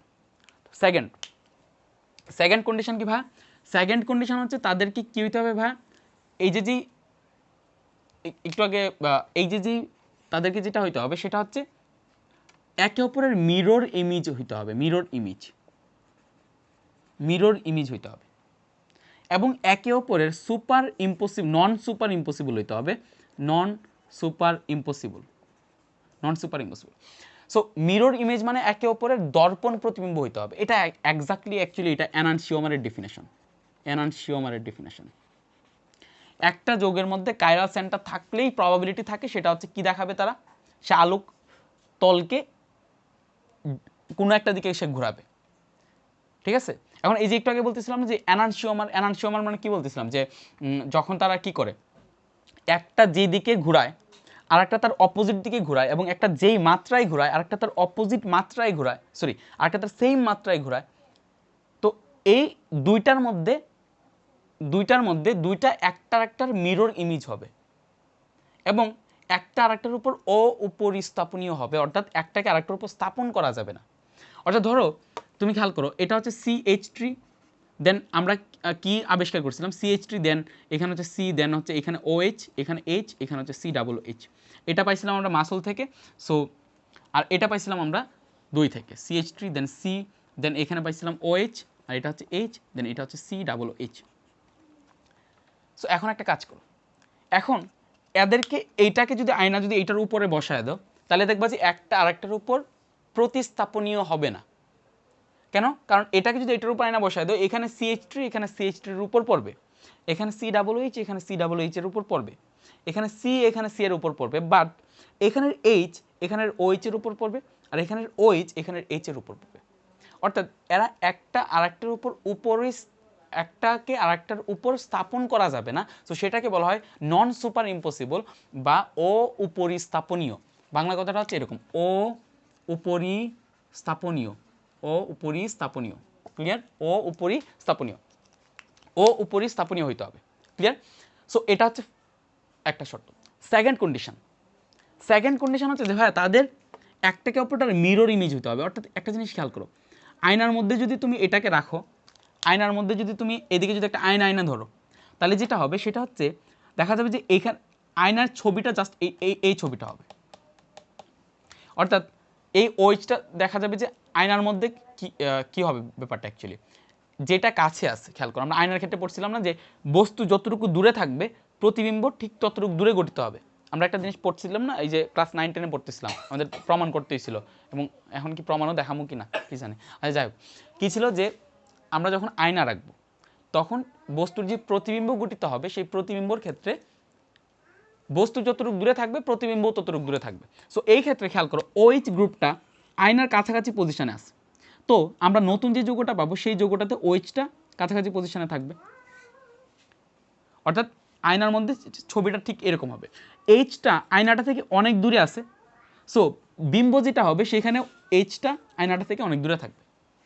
তোমরা এখানে একটা আয়না ধরে দেখতে পারো, খাতার মধ্যে লিখে আয়না ধরবা, তখন দেখবো যে এইটার যেই প্রতিবিম্বটা হয়েছে সেই প্রতিবিম্বটা এইটা, অর্থাৎ একটা আরেকটার দর্পণ প্রতিবিম্ব। এবং যদি এই কন্ডিশনগুলো তারা মানে, কন্ডিশন খেয়াল করো, আলোক সমানতার শর্ত কি? আমাকে যদি বলে যে আলোক সমানতার শর্ত কি, স্পেসিফিকলি আলোক সমানতার শর্ত হচ্ছে অ্যাসিমেট্রি, জাস্ট অ্যাসিমেট্রি যদি থাকে প্রতিসমতা যদি না থাকে তাইলেই সে আলোক সমানতা শো করবে। এখন আমাকে যদি বলে যে এই যে দুইটা যে তুমি আলোক সমাণু, সমাণু মানে কি, সেখানে দুই বা ততোধিক যৌগ থাকবে, তো তাদের মধ্যে এনানসিওমার কারা? এনানসিওমার হচ্ছে তারা যাদের মধ্যে কাইরাল কার্বন আছে, যারা একে অপরের মিরর ইমেজ এবং অপরিস্থাপনীয়, নন সুপার ইম্পসিবল, তারা হচ্ছে একে অপরের এনানসিওমার। ঠিক আছে, তোমাদের বইয়ে এই জিনিসটা একটু গুলায় ফেলছে, যে কারণে স্টুডেন্টরা এই জায়গাটাতে প্রবলেম করে। এরা এনানসিওমারের ডেফিনেশন পড়তে গিয়ে ভেজাল লাগায়, একবার আলোক সমানতার শর্ত পড়তে গিয়ে ভেজাল লাগায়। সো জাস্ট এটা বলে রাখো যে এনানসিওমারের ডেফিনেশন হচ্ছে এটা, যে একটার একটা মিরর ইমেজ হইতে হবে, একটার একটা নন সুপার ইম্পসিবল হইতে হবে, বাট আলোক সমানতার জন্য একটাই কন্ডিশন, এটা হচ্ছে এইটা, তাদেরকে অ্যাসিমেট্রিক্যাল কার্বন থাকতে হবে, অ্যাসিমেট্রিক্যাল সেন্টার থাকতে হবে, বা কাইরাল কার্বন থাকতে হবে, বা কাইরাল সেন্টার থাকতে হবে। এটা হচ্ছে one and only condition for optical isomerism.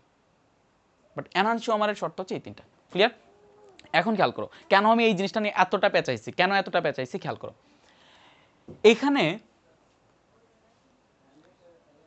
একটা কাইরাল সেন্টার আছে, সো যখন তুমি দুইটা কাইরাল সেন্টার দিবা তখনই প্রবলেমটা হয়ে যাবে, তখনই দেখবা যে শর্ত মর্ত মিলাইতে পারতেছো না কিছু।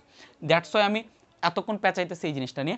আচ্ছা, আরেকটা জিনিস আমি বলে দিই যে আচ্ছা ভাইয়া, এখানে আমরা দুইটা সমাণু পাইলাম, এখন কোনটা ডি ইলেকট্রিক অ্যাসিড আর কোনটা এল ইলেকট্রিক অ্যাসিড সেটা আমরা কিভাবে চিনবো? অর্থাৎ কোনটা প্লেন পোলারাইজড লাইটকে ডান দিকে ঘোরাবে, কোনটা প্লেন পোলারাইজড লাইটকে বাম দিকে ঘোরাবে, সেটা আমরা কেমনে বুঝবো?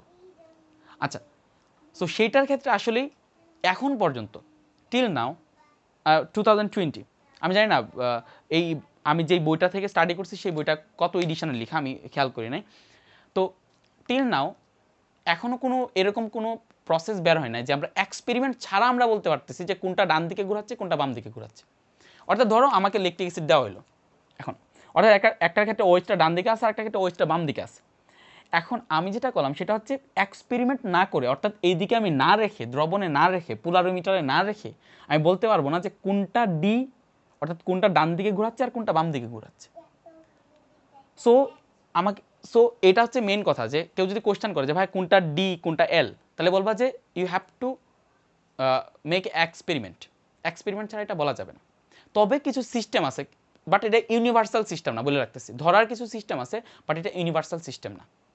ধরার সিস্টেম হচ্ছে যে যেগুলোর ক্ষেত্রে মেইনলি ওএইচ আছে সেটার পেনাল্টিমিট কার্বন কি সেটা বুঝাবো, জাস্ট মাথায় রাখো, সেটার পেনাল্টিমিট কার্বনের ওএইচ যদি ডান দিকে থাকে তাহলে সেটা হচ্ছে ডেক্সট্রোরোটেটরি, আর সেটার পেনাল্টিমিট কার্বনের ওএইচ যদি বাম দিকে থাকে তখন সেটা হচ্ছে লেবোরোটেটরি। অর্থাৎ ওএইচ বাম দিকে থাকলে সেটা হচ্ছে বাম দিকে ঘোরাবে, আর যদি ওএইচ যদি ডান দিকে থাকে তাহলে সেটা ডান দিকে ঘোরাবে, শেষ। আচ্ছা, ওকে। সো এখন খেয়াল করো, এখানে তাহলে আমরা কয়টা কাইরাল সেন্টার নিয়ে আলোচনা করলাম, যে এমন একটা কম্পাউন্ড নিয়ে আলোচনা করলাম যে কম্পাউন্ডের একটা কাইরাল সেন্টার আছে। কয়টা কাইরাল সেন্টার আছে? একটা কাইরাল সেন্টার। সো এই একটা কাইরাল সেন্টার, খেয়াল করো, আমরা এখন চিন্তা করবো যে দুইটা কাইরাল সেন্টার যদি থাকে তাহলে কি হবে। খেয়াল করো, তাহলে আমরা আরো নতুন দুইটা আলোক সমাণু পাবো একে অপরের, সেটাকে বলা হবে ডায়াস্টেরিওমার। সো ডায়াস্টেরিওমার কি সেটা বুঝাবো, বাট এনানসিওমার বুঝছো কিনা সেটা এখন বোঝা যাবে। খেয়াল করো, ধরো আমাকে দিল হচ্ছে এরকম, কি দেওয়া যায়, তোমাদের বইয়ে আছে,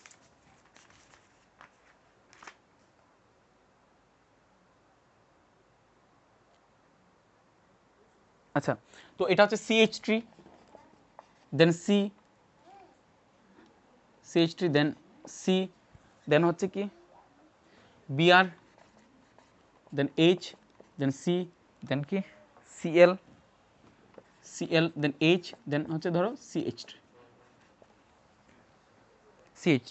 ক্লিয়ার?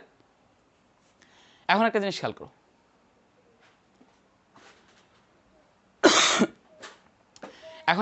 করো, এইদিকে কাইরাল সেন্টার হচ্ছে দুইটা কেন? তুমি এই কার্বনটার কথা চিন্তা করো, এই কার্বনটা কাইরাল কার্বন হবে না, কারণ এটার তিনটা হাইড্রোজেন আছে, অর্থাৎ তিনটা হাইড্রোজেনকে তুমি সাজায় লেখো, একটা হাইড্রোজেন। সো আমাদের কথা কি ছিল, কাইরাল কার্বন হইতে গেলে কি হইতে হবে? কাইরাল কার্বন হইতে গেলে এটার চারদিকে চারটা ডিফারেন্ট গ্রুপ থাকতে হবে। সো এদিকেও হাইড্রোজেন, এদিকেও হাইড্রোজেন, সো ডিফারেন্ট গ্রুপ না, ক্লিয়ার? মানে সেম গ্রুপ। সো এটা কাইরাল কার্বন না, বাট এটা হচ্ছে কাইরাল কার্বন, কারণ এইটার চারদিকে চারটা ডিফারেন্ট গ্রুপ আছে। একদিকে হচ্ছে মিথাইল গ্রুপ, একদিকে হচ্ছে ব্রোমিন গ্রুপ, একদিকে হাইড্রোজেন গ্রুপ, আর একদিকে এই পুরা গ্রুপ। অর্থাৎ এটা হচ্ছে একটা কাইরাল কার্বন, এবং সেম এটা হচ্ছে একটা কাইরাল কার্বন, কারণ এইটার এইটার এদিকে হচ্ছে একটা ক্লোরিন, এদিকে একটা হাইড্রোজেন, এদিকে একটা মিথাইল, আর এদিকে হচ্ছে পুরা একটা গ্রুপ, যে গ্রুপটার সাথে এই তিনটা গ্রুপের কোনো সাদৃশ্য নাই। তার মানে এদিকে কাইরাল সেন্টার বা কাইরাল কার্বন হচ্ছে দুইটা, এবং এদেরকে বিভিন্নভাবে সাজে আমরা চারটা স্ট্রাকচারাল আমরা কনফরমেশন পাইতে পারি, কনফিগারেশন পাবো, চারটা স্ট্রাকচারাল ত্রিমাত্রিক কনফিগারেশন পাবো। আমরা উলট পালট করি, দেখো উলট পালট করলে কি হবে, এটা হচ্ছে CH3, দেন এখানে আমরা কি পাবো সি, এখানে আমরা বিআরটাকে এখন কি আচ্ছা ওকে, এখানে জাস্ট প্রথমে যেটা করবো দুইটাকে উল্টায় দিই, অর্থাৎ এখানে আসবে এইচ, এখানে আসবে বিআর, দেন এখানে আসবে সি, দেন এখানে আসবে এইচ, এখানে আসবে সিএল, দেন এখানে আসবে CH3। এটা একটা কনফিগারেশন। এবং তারপরে আমরা যেটা পাবো সেটা হচ্ছে CH3, দেন সি, দেন আমরা এটাকে ঠিক রাখবো এইচ বিআর, দেন আমরা এটাকে কি করব, এটাকে উল্টায় দিব, অর্থাৎ এখানে যে সিআরটা আছে সেই সিআরটাকে এদিকে আনবো, এটাকে এইচ দিব, এটা হচ্ছে CH3। এই আরে ভিডিও তাই না দেখাই দিব আজকে যে দুষ্টামি করতেছে, CH3, দেন সি, দেন সি, দেন সি, দেন এখানে যেটা করব সিএলটাকে আমরা এই পাশে রাখবো, সিএল এইচ, আর এটাকে আমরা যেটা করব এইচ বিআর, বিআরটাকে উল্টায় দিব। খেয়াল করো, এই চারটা কনফিগারেশন পাওয়া পসিবল।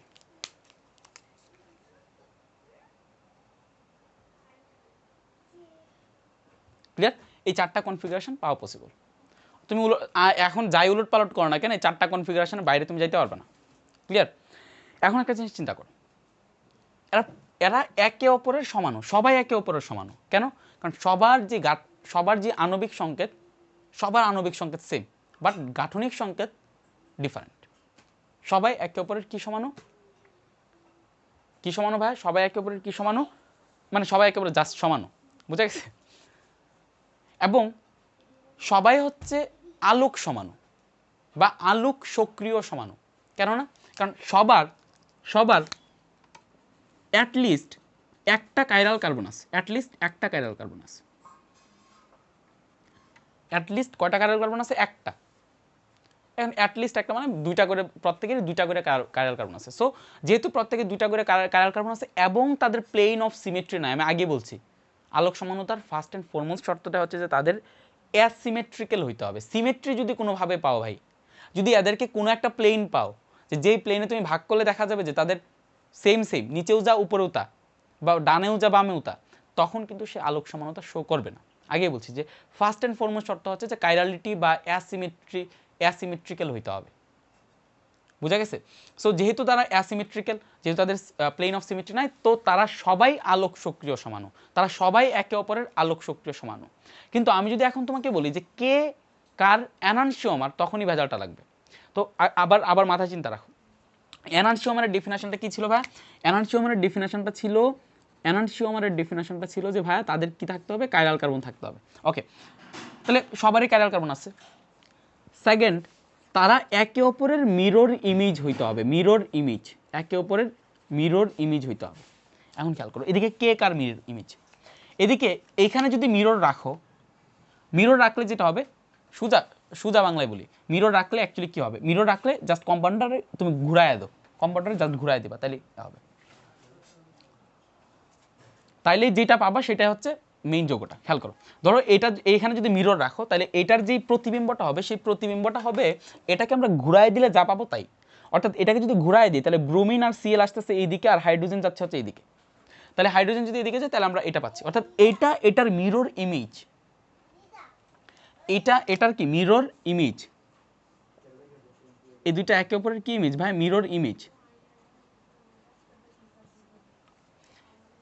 এবং এদের মধ্যে কাইরাল সেন্টার আছে। থার্ড কন্ডিশনও তারা মানে, থার্ড কন্ডিশন কি ভাই? থার্ড কন্ডিশন হচ্ছে যে তারা একে অপরের উপর নন সুপার ইম্পসিবল বা একটা আরেকটার উপর প্রতিস্থাপনীয় হবে না।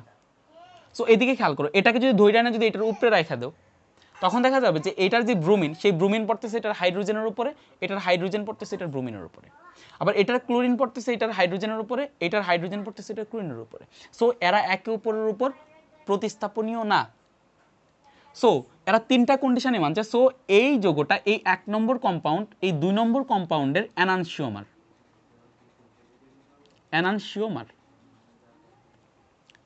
বাট এই 1 নম্বর কম্পাউন্ড এই 3 নম্বর কম্পাউন্ডের এনানসিওমার না। এই 1 নম্বর কম্পাউন্ড এই 3 নম্বর কম্পাউন্ডের এনানসিওমার না। কেন না? ফার্স্ট কন্ডিশন তারা মানছিল, তারা কাইরাল কার্বন একে অপরের।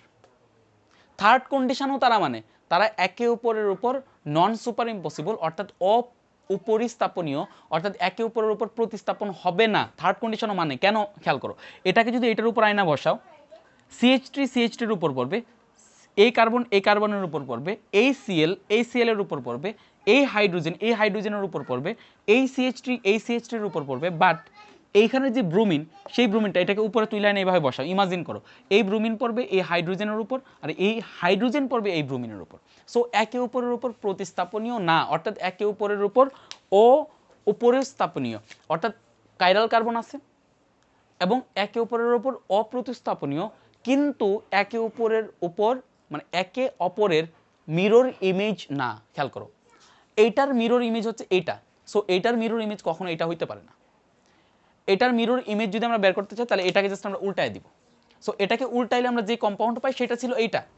সো এইটার প্রতিবিম্ব কখনোই 3 নম্বর কম্পাউন্ড না।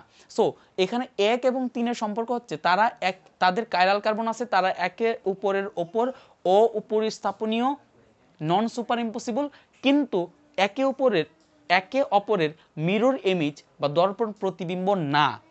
সো এই যখন এরকম কোনো কন্ডিশন ক্রিয়েট হবে যে তাদের মধ্যে কাইরাল কার্বন আছে, তারা একে অপরের উপর নন সুপার ইম্পসিবল এবং নন মিরর ইমেজ, তখন তাদেরকে একে অপরের ডায়াস্টেরিওমার বলা হবে। তাহলে এই 1 এবং 3 এটার সম্পর্ক হচ্ছে ডায়াস্টেরিওমার।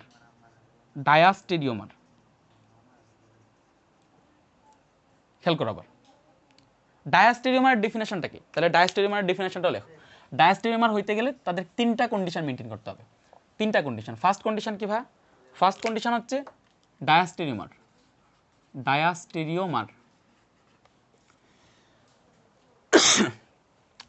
কি হবে ভাই? ফার্স্ট হচ্ছে কাইরাল কার্বন থাকতে হবে, সেকেন্ড হচ্ছে নন মিরর ইমেজ। এই জায়গাটাতেই এনানসিওমারের সাথে ডিফারেন্সটা। এনানসিওমারের ক্ষেত্রে কাইরাল কার্বন থাকতে হবে, সেকেন্ড কন্ডিশন ছিল তা থেকে মিরর ইমেজ হইতে হবে, মিরর ইমেজ। থার্ড কন্ডিশন কি ভাই? থার্ড কন্ডিশন হচ্ছে নন সুপার ইম্পসিবল, দুইটাতেই নন সুপার ইম্পসিবল।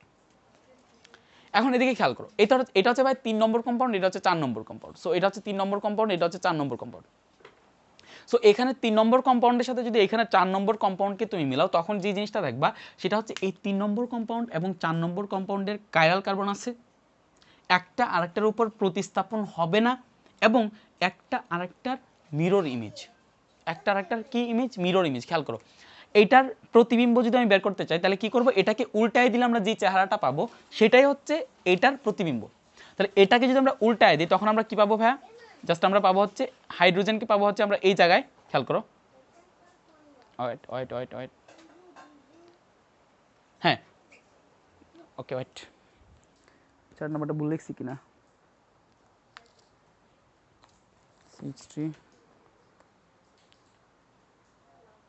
আচ্ছা আমি তোমাদের বইটা লিখি, এদিকে আমি কনফিউজড হয়ে যাচ্ছি, বইটা লিখি। ওয়েট করো, CH3 দেন C দেন ওকে, শয়তানি কি লারা সারা দেয় ভাই তোরে। CH3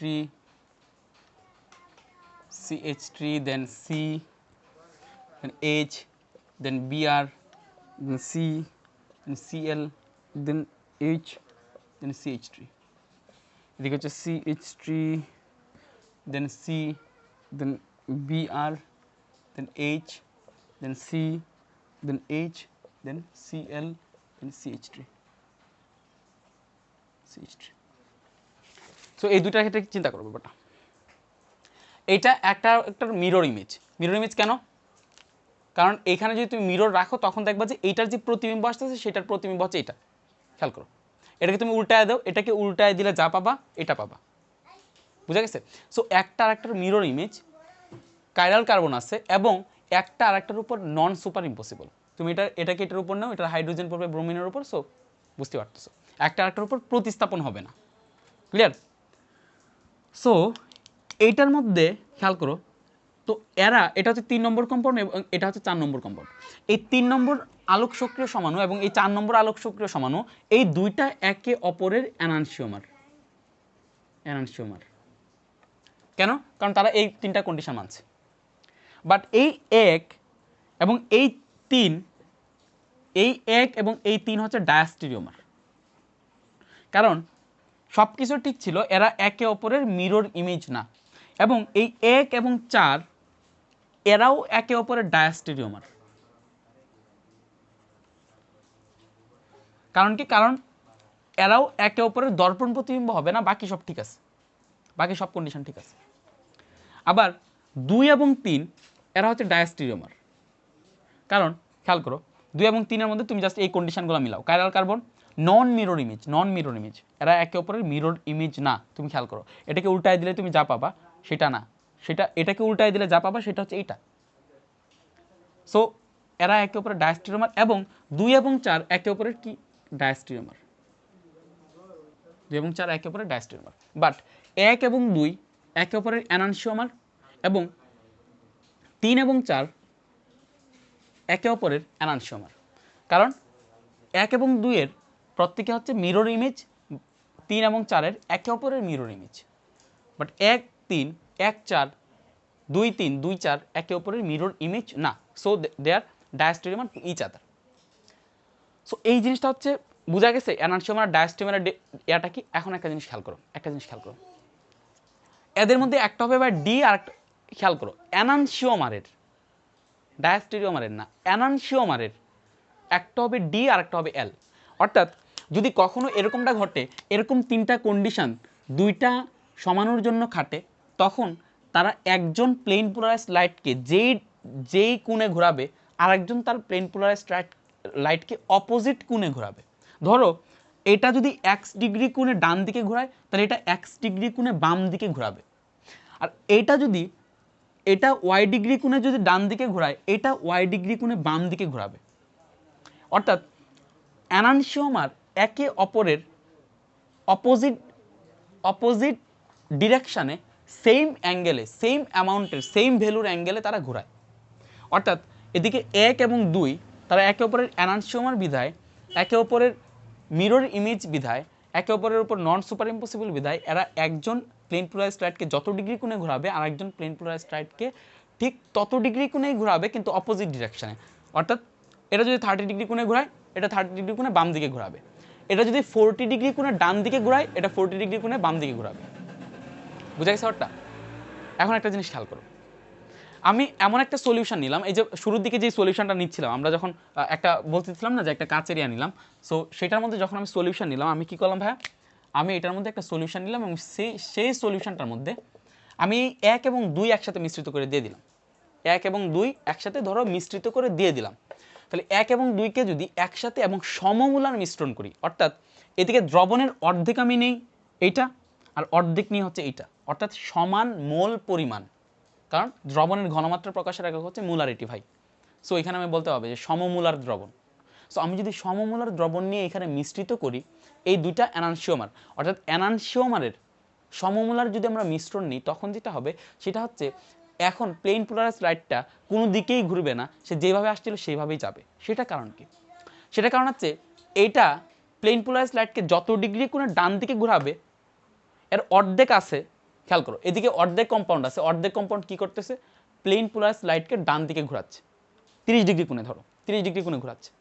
আর এই যে আরেকজন যে আছে সে যেটা করবে সেটা হচ্ছে প্লেন পোলারাইজড লাইটকে বাম দিকে ঘোরাবে এবং সেটার ভ্যালু হবে 30 ডিগ্রি। তো এই মিশ্রণের আলটিমেটলি কোনো আলোক সক্রিয়তাই থাকবে না, অর্থাৎ তারা আলোককে আর কোনো দিকেই ঘোরাবে না। সো সেই মিশ্রণটাকে, সেই দ্রবণটাকে বলা হবে রেসিমিক মিশ্রণ। সো রেসিমিক মিশ্রণ মানে কি? রেসিমিক মিশ্রণ মানে হচ্ছে এনানসিওমারের সমমূলার মিশ্রণকে রেসিমিক মিশ্রণ বলা হয়। বুঝা গেছে ব্যাপারটা? অর্থাৎ তুমি যদি 1 2 পেয়ারকে দিকে রাখা দাও, তখন দেখা যাবে তাদের আলোক সক্রিয়তা থাকবে না, কারণ হাফ যত ডিগ্রি কোণে রাইট দিকে ঘোরাচ্ছে আর বাকি হাফ তত ডিগ্রি কোণে লেফট দিকে ঘোরাবে। কিন্তু তুমি যদি এই ডায়াস্টেরিওমারকে মিশ্রিত করো, তখন কিন্তু তুমি রেসিমিক মিশ্রণ পাবা না। রেসিমিক মিশ্রণ পাবা না কারণ হচ্ছে একটা ধরো 30 ডিগ্রি কোণে ঘোরাচ্ছে আর এটাও ধরো ডান দিকে আরও 40 ডিগ্রি কোণে ঘোরাইলো, আমি কি বলছিলাম যে এটা হচ্ছে ধরো ডি, এটা হচ্ছে এল, এটা হচ্ছে ডি, এটা হচ্ছে এল। এটা ধরো 30 ডিগ্রি কোণে ঘোরায়, এটা 30 ডিগ্রি কোণে ঘোরায়, বাট এটা 40 ডিগ্রি কোণে রাইট দিকে ঘোরায়, এটা 40 ডিগ্রি কোণে লেফট দিকে ঘোরায়।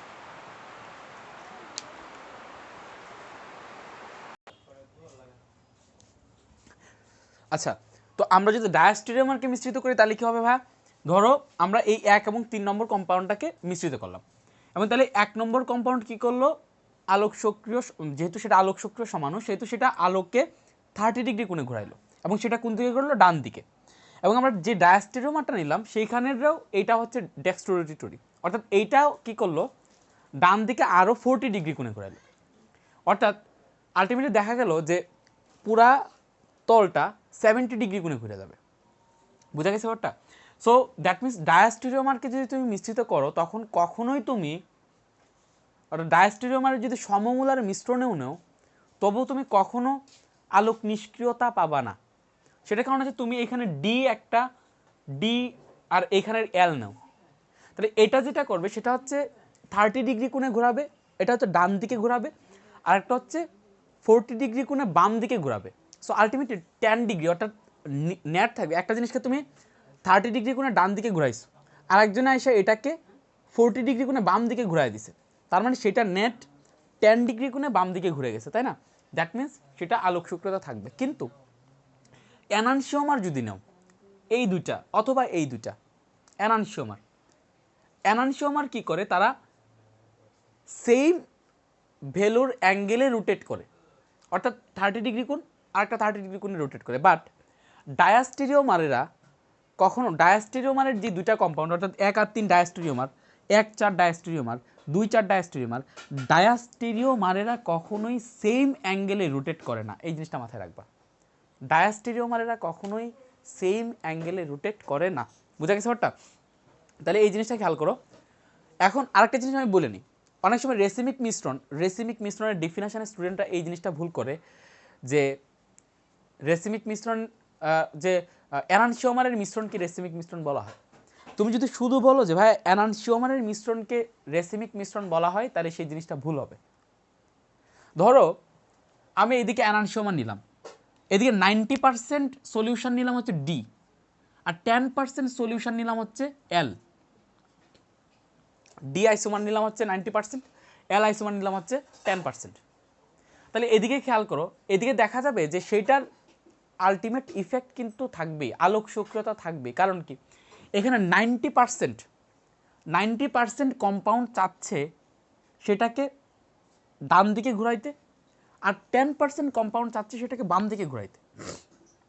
সো আলটিমেটলি দেখা যাবে যে এখানে 10% আর এখানে 10% কাটাকাটি যাবে, বাট 80%-এর কার্যকারিতা ঠিকই থাকা যাবে, অর্থাৎ সেটার আলোক সক্রিয়তা থাকবে।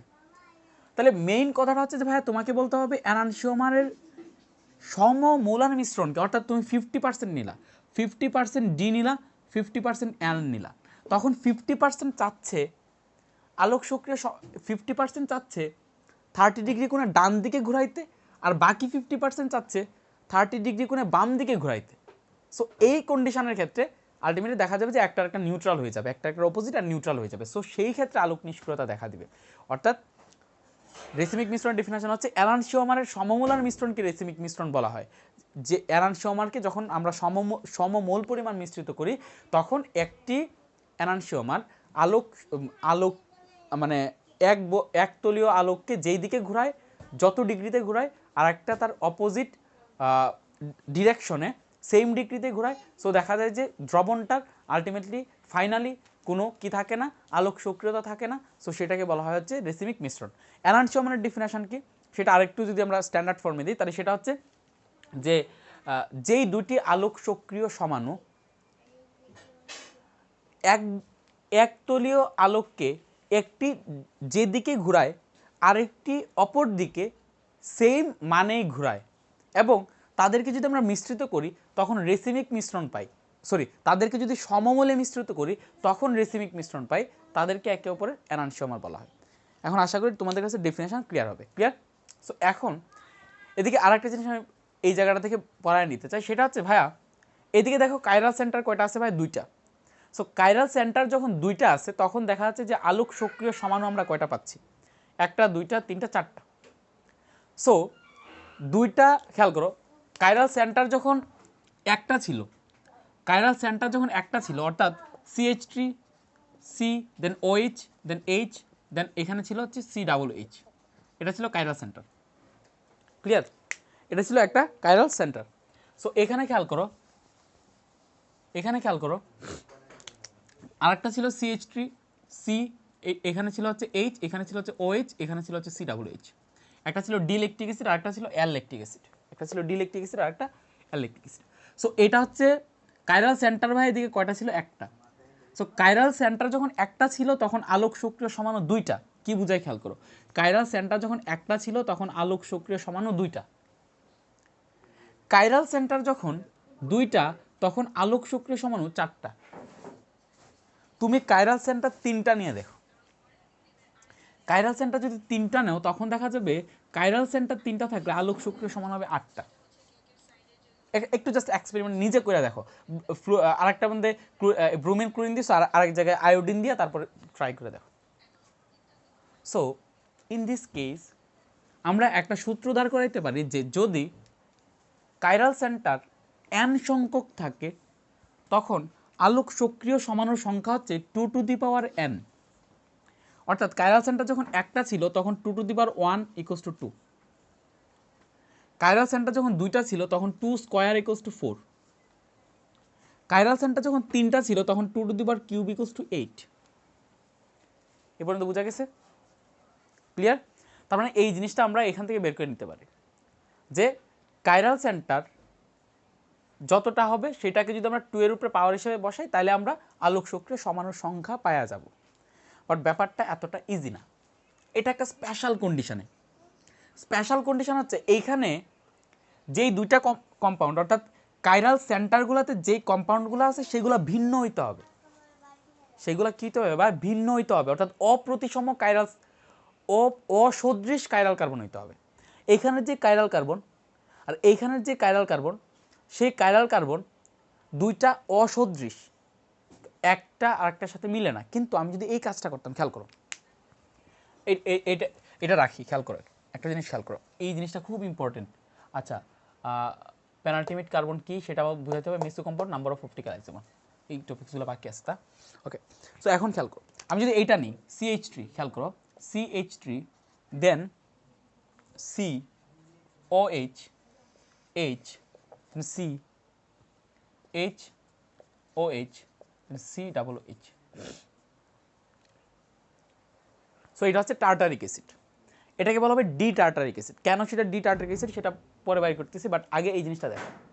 এখানের একটু বড় করে লিখবো কি না, এখানে বোঝা যাচ্ছে কিনা আমি বুঝতেছি না আসলে। এটা হচ্ছে কার্বন, এটা হচ্ছে কার্বন। সো একটা জিনিস খেয়াল করো, সো এটা হচ্ছে কার্বন, এটা হচ্ছে কি কার্বন। সো এইখানের এই কার্বনটা হচ্ছে কাইরাল কার্বন। কেন কাইরাল কার্বন? এটা কারণ এই দিকের ডানে হচ্ছে OH আছে, আরেক দিকে H আছে, আরেক দিকে CH3 আছে, আরেক দিকে এই কার্বনের সাথে পুরা কম্পাউন্ডটা কানেক্টেড।